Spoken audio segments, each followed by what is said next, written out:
Pada tahun 1945 ada seorang putra dari ranah Minang yang dididik secara agama, yang dididik dengan sangat kuat di dalam berbagai pengajiannya tanah Minang.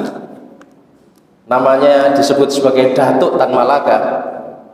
Ketika kemudian dia belajar ke luar negeri, terus kemudian dia pulang ke Indonesia, dia justru kemudian berubah, mengutamakan komunisme dibanding agamanya sendiri, dibanding Islam itu sendiri. Jadi ini komunisme itu kayak narkoba. Begitu masuk ke otak anak muda yang masih bau kencur, Islamnya bisa terkikis habis. Ini yang berbahaya bagi generasi muda kita. Jadi jangan terlalu yakin bahwa ketika kita menitipkan anak-anak kita ke sekolah Islam, ke pesantren, ketika dia kuliah, dia tidak berbelok kemudian mengagumi komunisme. Jangan terlalu yakin. Ada banyak sekali justru yang saya temui di berbagai kampus. Tentu saja kalau kampus negeri di berbagai universitas-universitas ternama, banyak yang sangat tergila-gila dengan komunisme, Marxisme, Leninisme. Tetapi di kampus-kampus universitas Islam negeri justru juga sangat banyak yang memuja-muja komunisme.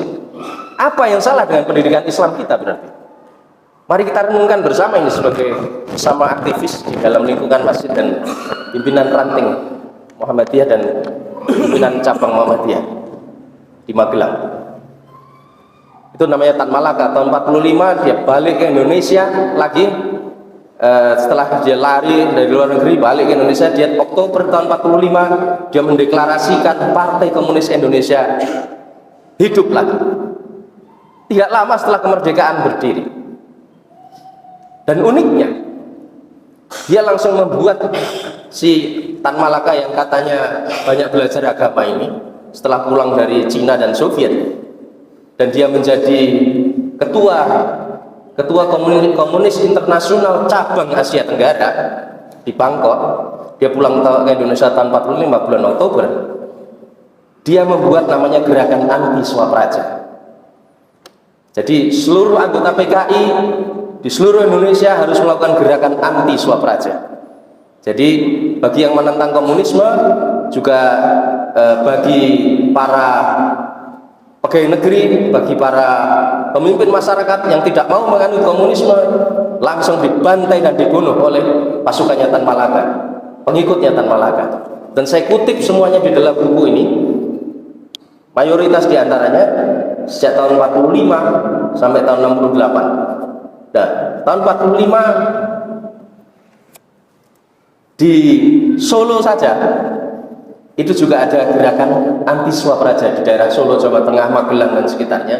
Ada 7 bupati, 7 adipati atau bupati yang dibunuh secara keji oleh gerakannya Tan Malaka. Jadi saya langsung balik ke tahun 45 dulu, Ustaz Tengku. Dibunuh, Pak. Dan uniknya lagi, tokoh-tokoh umat Islam juga dibantai juga di daerah Jawa Tengah. Adiknya Raden Ajeng Kartini, namanya Raden Ajeng Kardina, sebagai istri dari Bupati Tegal. Bupati Tegalnya juga dihajar. Istrinya Raden Ajeng Kardina pada tahun 46 itu ditelanjangi, dimasukkan dalam goni, diarak keliling Tegal oleh pengikutnya Tan Malaka yang namanya Kutil atau namanya Sakyani. Sakyani ini adalah orang berdarah Madura yang ada di daerah Tegal, dan dia Muslim, Sakyani. Dan dia karena banyak berkomunikasi dengan masyarakat luar, karena Tegal itu tepi pantai, sehingga dia terpikat dengan yang namanya komunisme. Sejak tahun 1926 dia juga sudah banyak membunuh orang yang anti komunis. Tahun 46 juga hampir semua camat yang ada di Tegal dan sekitarnya itu dibunuh satu-satu, dipenggal satu-satu. Ada ada salah satu camat di daerah Adiwerna, kepalanya sama pengikutnya Kutil ini diarak, kepalanya dipenggal terus diarak keliling Tegal. Kenapa bisa seperti ini, Pak? Bapak Ibu dan adik-adik semuanya. Kita kupas satu persatu. Itu satu di antaranya. Masih banyak kisah dari tahun 45 sampai 48. Menteri Pertahanan pertama Republik Indonesia, Menteri Pertahanan. Kalau sekarang Prabowo Subianto. Ya, sekarang jadi jalan di daerah Kampung Melayu itu namanya Jalan Oto Iskandar Dinata. Jadi Raden Oto Iskandar Dinata itu dijadikan menteri di Kabinet Soekarno pertama. Tapi pada bulan sekitar Oktober November tahun 45 itu dipancung kepalanya oleh gerakan komunis pengikut Tan Malaka yang ada di daerah Banten. Kisah detailnya ada di buku saya juga. Jadi Menteri Pertahanan pertama saja itu dipancung kepalanya di tepi pantai Mau di daerah Banten Utara. Itu sangat tragis. Belum lagi bupati namanya di Banten itu Lebak. Bupati Lebak juga dibunuh oleh pengikut Tan Malaka. Jadi mereka ini kenapa kok bisa senang membunuh, memenggal dan sebagainya? Nanti kita kupas satu persatu. Seorang Musa juga seorang santri yang ada di Kediri. DN Aidit, ya, saya lupa nama Islamnya, bukan Dipa Nusantara. Ahmad.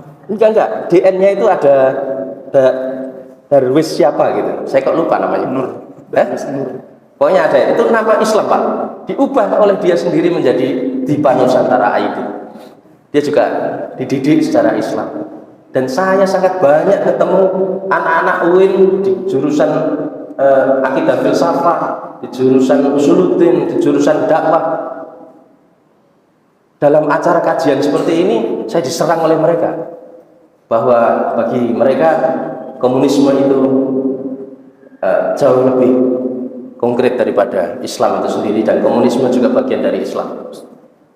Nah itu kok bisa anak-anak yang kuliah di Universitas Islam Negeri menjadi sesat pikir seperti itu? Saya ketemu kayak gitu tidak di satu tempat saja, di Jogja, di Bandung, di Jakarta, di berbagai tempat saya ketemu.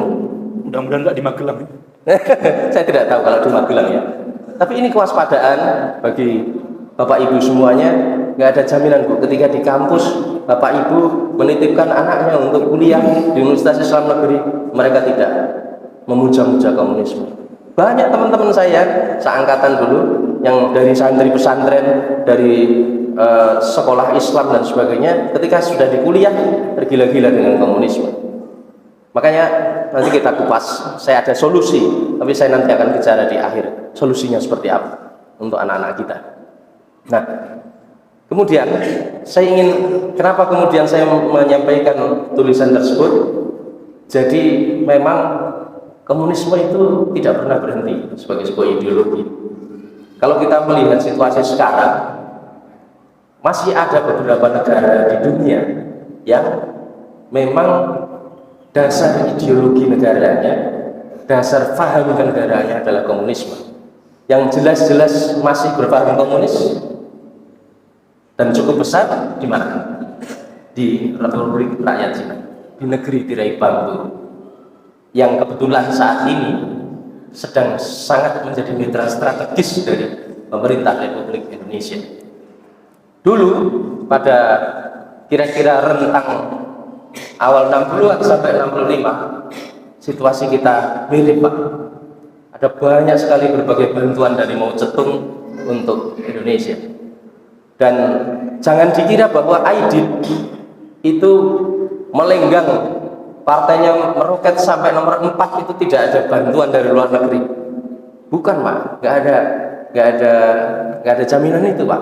Dia justru disupport penuh oleh Partai Komunis Internasional maupun Partai Komunis Cina waktu itu.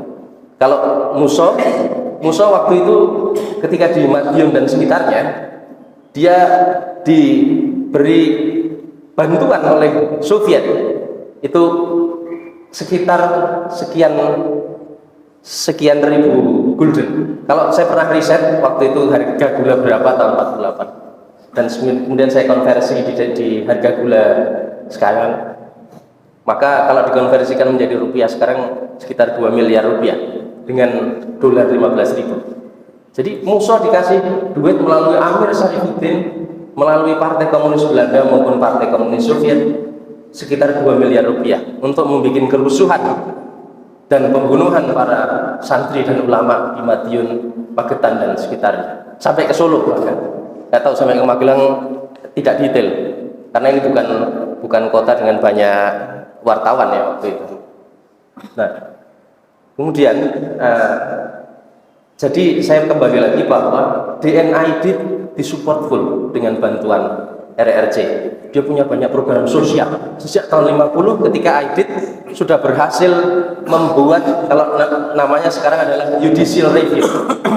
Kalau sekarang bahasa sekarangnya adalah judicial review atas keputusan bersalahnya PKI pada tahun 48. Dan itu diloloskan oleh pemerintah waktu itu.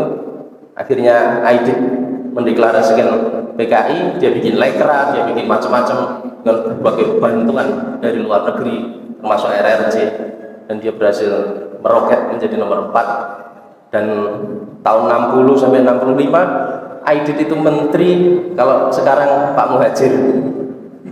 Muhadjir Effendi kan menteri, dulu Menko Kesra, kalau sekarang menteri PMK. AIDIT itu Menko Kesra, dia pegang segala bantuan kepada masyarakat itu, bantuan sosial, kemanusiaan dan sebagainya, itu dia pegang. Dan dia banyak membuat lobby-lobby politik dengan pemerintahan RRC secara rutin, sehingga waktu itu pemerintahan Republik Indonesia sudah mungkin 60% banyak dibantu oleh pemerintah RRC waktu itu.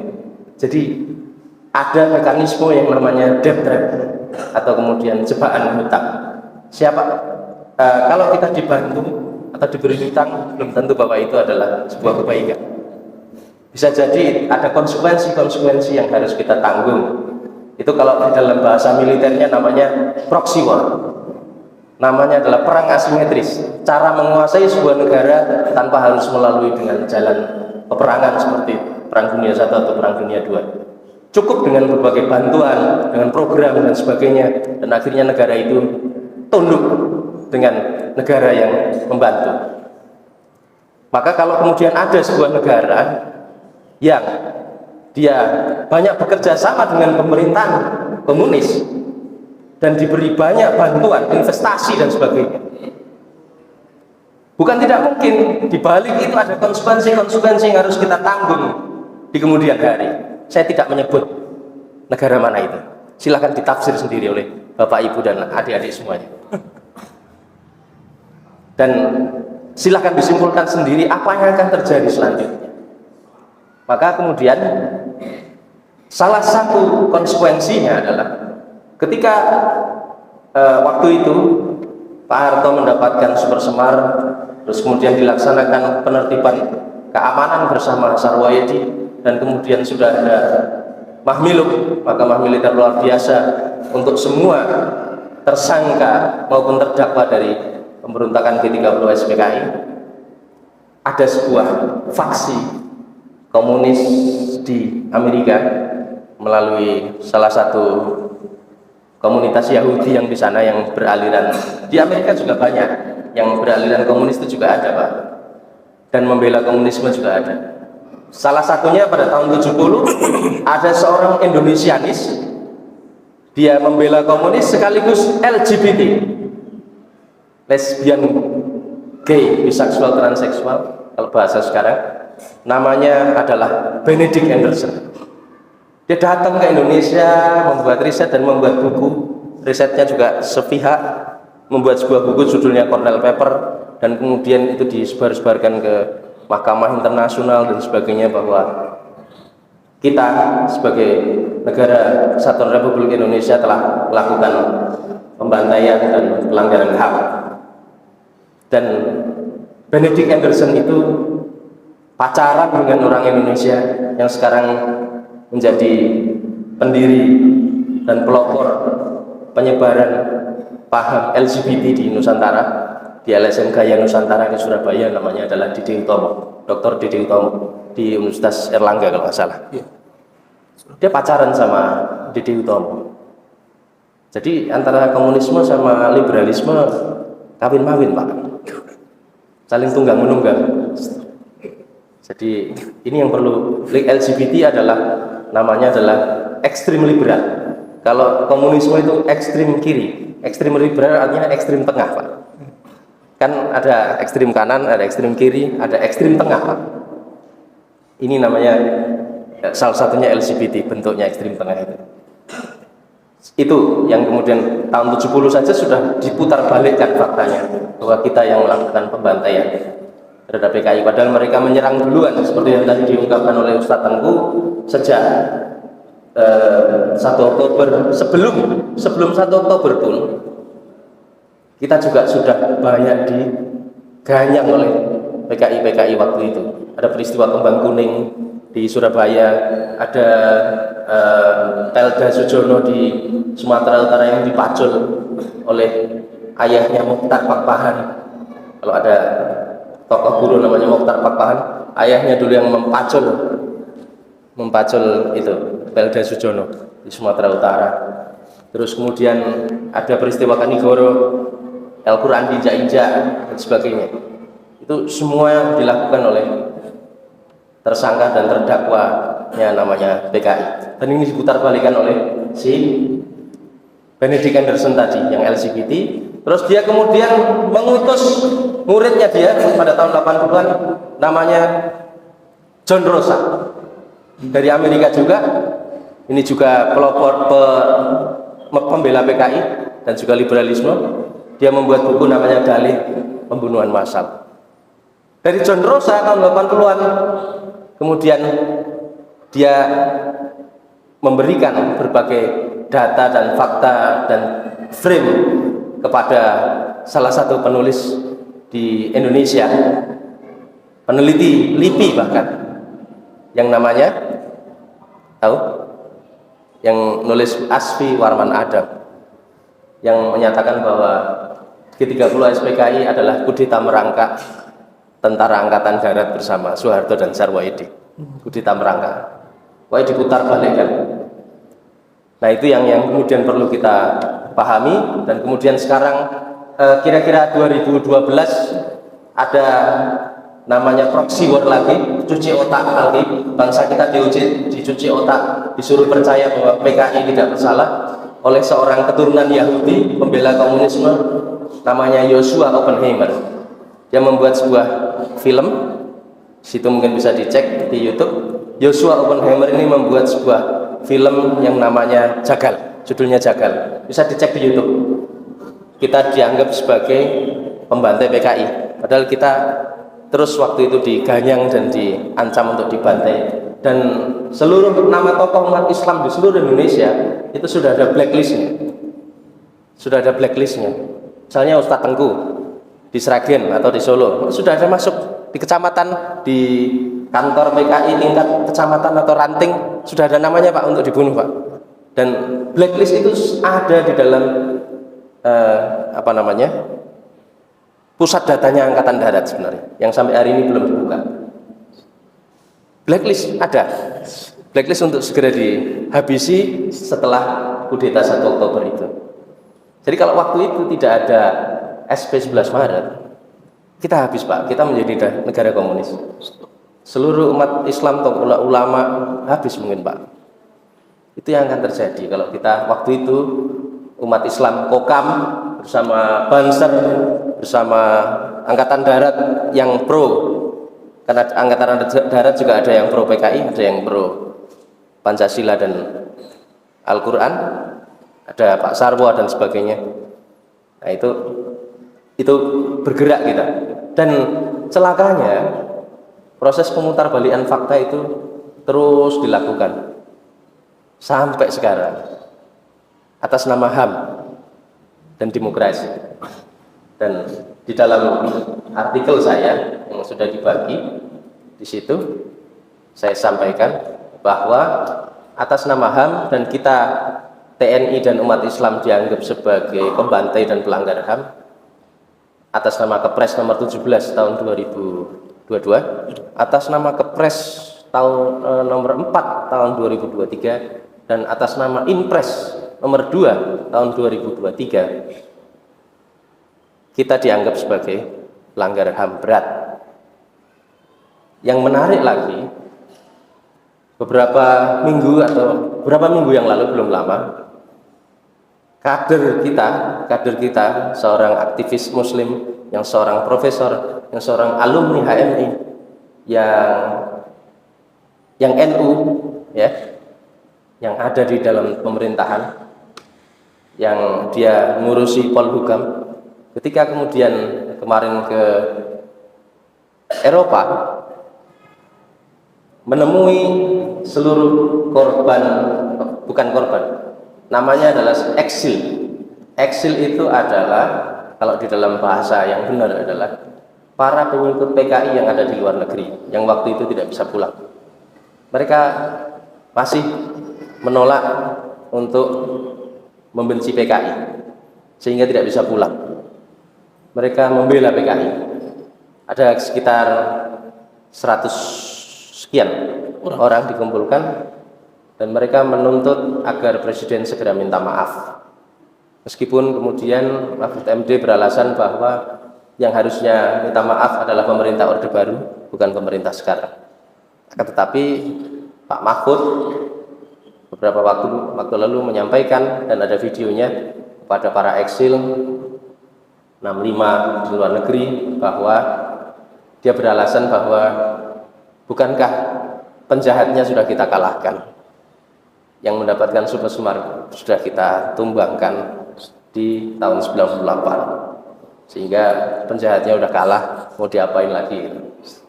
Nah, itu bahasa Pak Mahfud, bisa dicek di YouTube, ada semua. Itu bahasa Pak Mahfud kepada para korban PKI. Nah, Korban. dianggap sebagai korban, padahal mereka pelaku. Dan buku ini memang saya niatkan sebagai sebuah counter wacana. Saya berjuang melalui kata-kata dan buku untuk menghadapi Benedict Anderson, untuk menghadapi John Rosa, untuk menghadapi Asfi Warmanadam, untuk menghadapi Joshua Oppenheimer yang melalui film Jagal maupun The Look of Silence, film senyap tahun 2015, Ustaz Tengku, ingat ya, dan sebagainya. Saya niatkan bahwa menyampaikan bahwa di dalam buku ini bukti-bukti bahwa yang melanggar HAM lebih dulu adalah PKI. Kata Komnas HAM, dasarnya apa? Kalau ada tangan negara yang melukai atau membunuh atau menumpahkan darah rakyatnya, maka dianggap sebagai pelanggar HAM berat. Tapi waktu itu situasi perang, Pak. Perang horizontal, tidak bisa dikendalikan. Antara angkatan darat aja clash, apalagi ini kekosongan kekuasaan, Pak, karena semuanya berbenturan. Dan masyarakat anti PKI maupun masyarakat PKI saling baku bunuh, Pak. Itu namanya perang, Pak, bukan pembantaian. Namanya perang sipil. Kenapa kemudian digeser menjadi pelanggaran HAM berat? Makanya saya lihat di situ, saya kasih judul namanya ketimpangan pemerintah.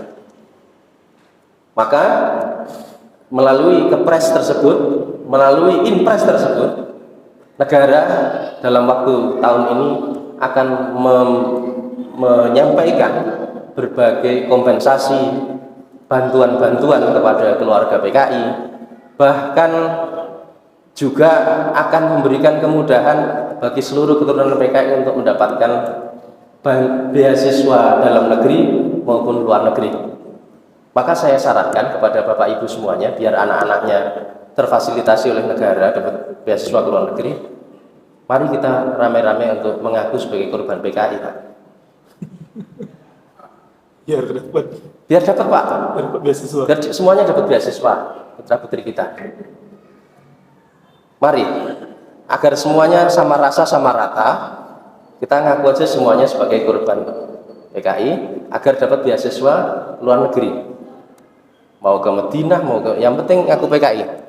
mau ke Harvard, ngaku keluarga PKI berarti sebagai korban. Lantas kemudian yang anak keturunan Masyumi korban apa enggak? Negara masih belum menyampaikan bahwa Masyumi korban. Keluarga Masyumi korban belum. Keluarga NU belum dinyatakan sebagai korban juga. Yang dari PSI juga belum dinyatakan sebagai korban. Yang dari PNI juga belum dinyatakan sebagai korban. Maka mendingan ngaku aja, yang ingin segera dapat beasiswa, anaknya masih SMA, luar negeri, langsung bikin cerita Pak di laporan di kelurahan atau kecamatan, bisa biar dapat gitu kan. Jadi logikanya kita balik begitu Pak. Dan sebenarnya yang menjadi korban sejak tahun 40-an itu bukan hanya TNI dan umat Islam. Kepolisian, polisi itu juga banyak sekali menjadi korban Pak. Jadi kalau ini polsek yang ada di sekitar, sampai di sini ada polsek. Barangkali juga ada Pak dari polsek yang sedang jadi jamaah di sini. Ada banyak sekali data-data penyiksaan dan pembunuhan yang sangat keji oleh PKI kepada para polisi Pak. Ini di sini saya tulis judulnya Jamban adalah kuburan kalian. Jadi ada salah satu polsek yang ada di daerah Blora Pak. Di situ 7 polisi Pak itu disiksa, jadi diikat tangannya, kakinya, terus lehernya diapit pakai bambu sampai tercekik Pak, sampai mati, disiksa begitu. Setelah itu dilempar ke jamban. Dulu kan tidak ada yang namanya WC kan, belum ada Pak. Dulu kan jamban ya, jadi lubang-lubang untuk naruh kotoran manusia kan terbuka gitu. Udah langsung dimasukkan ke jamban. 7 polisi baru di Blora, belum yang lain-lain di daerah-daerah lain.